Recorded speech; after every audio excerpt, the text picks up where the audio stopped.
Good afternoon, anti-novelists and friends. Welcome to this episode of Zettelkasten for fiction writers, where imagination finds order.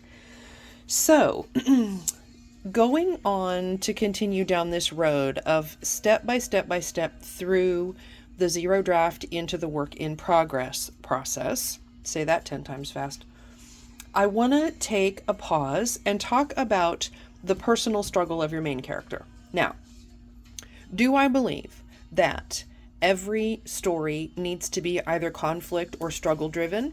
I do not. I believe there are lots of different kinds of stories, and I'm going to get into those in the book. But many of you have asked me about the individual struggle. So let's talk just a little bit about what that looks like so that maybe you can do some drafting, some noodling around with your characters and get at the heart of what is the inner struggle that they're having. So the first and most obvious struggle point is a struggle within the self. So the character has some aspect of their makeup, some aspect of the way that they are that they're struggling with.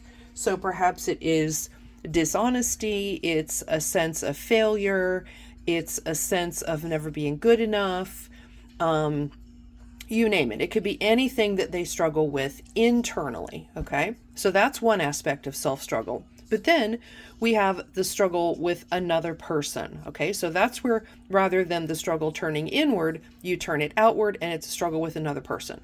Does not have to be with a villain, doesn't even have to be with an antagonist. It can just be a relationship that troubles them.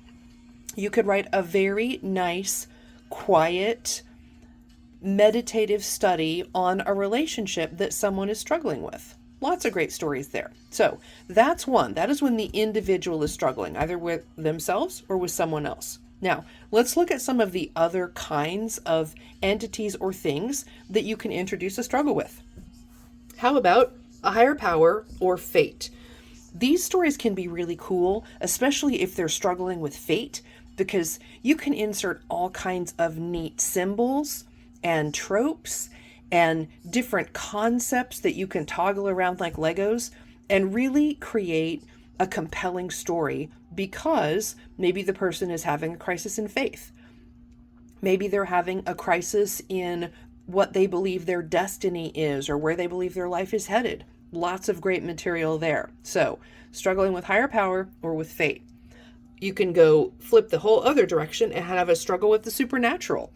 Maybe they're having a struggle with their governing angels. Maybe they're under attack by some other supernatural force. Maybe they just are imagining that they are, and it's a psychological study.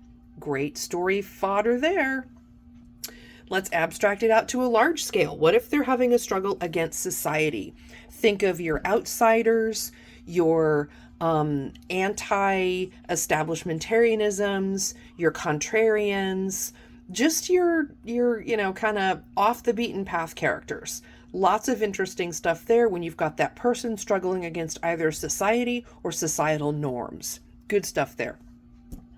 Another good one is nature or the environment. Now, this could be considered an antagonist by proxy. Okay, so the person isn't actually struggling with a particular person or a particular thing. Maybe that antagonist is nature.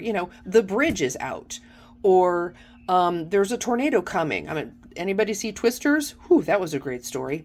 Whew, it was a doozy, but wow, struggle with nature, man.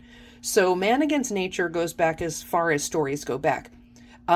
Struggling with the ocean. Maybe we're dealing with a ship, right? Long journey material.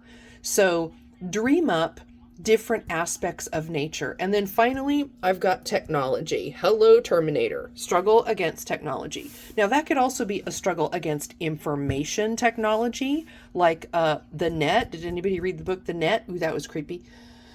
I think it was made into a movie too, but I'm not sure. So struggling with technology or an aspect of technology, maybe struggling with the dark web, that could be a heck of a story depending on how you take it. All of these different kinds of struggles are simply things that you're throwing at your characters, preferably hitting them in their weak spots, just, because we authors like to torment our characters. It makes for good reading. See what you can come up with there and look at it on a continuum. Maybe I'm going to throw in an aspect of nature here, and that's going to lead to a conflict between two people. And that conflict between two people is then going to reveal something that's supernatural. I mean, you can string these struggles together and then bingo. Now you've got a cool story going because you're starting to stack the suspense. And that's the last thing I want to leave you with is if you're writing a struggle-driven or conflict-driven narrative, a key aspect of that is it's not the thing that they're struggling with that is creating the tension. It's the fear of the thing or how they're dealing with the struggle. Perfect example of this is in the novel Cujo by Stephen King. I'm not a big horror fan, but I really enjoyed that novel for one reason. And it's because the threat is not the rabid dog. Okay? The threat is not the fact that they're trapped in the car. The threat is the fear of what could happen. It's the tension that builds. That's what makes it a great story.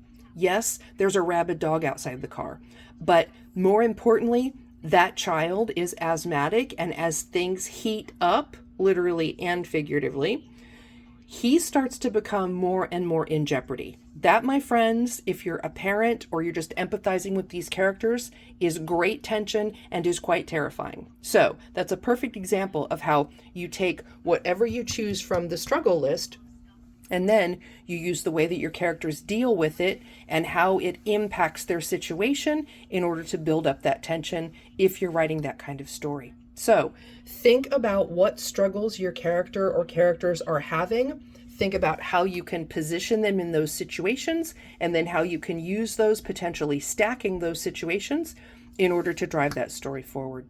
So I will leave you there for today. It is Saturday on the ranch. It's getting a little cooler. So let's see, it's about 3:45. I've got time to do a couple of writing sprints. I've got dinner started, but it needs to simmer for a while. So I'm going to get a little bit of writing done on the book that I'm writing for you. So good luck. Get those words on the page. Thank you all for joining me on this Saturday, and I will see you all tomorrow.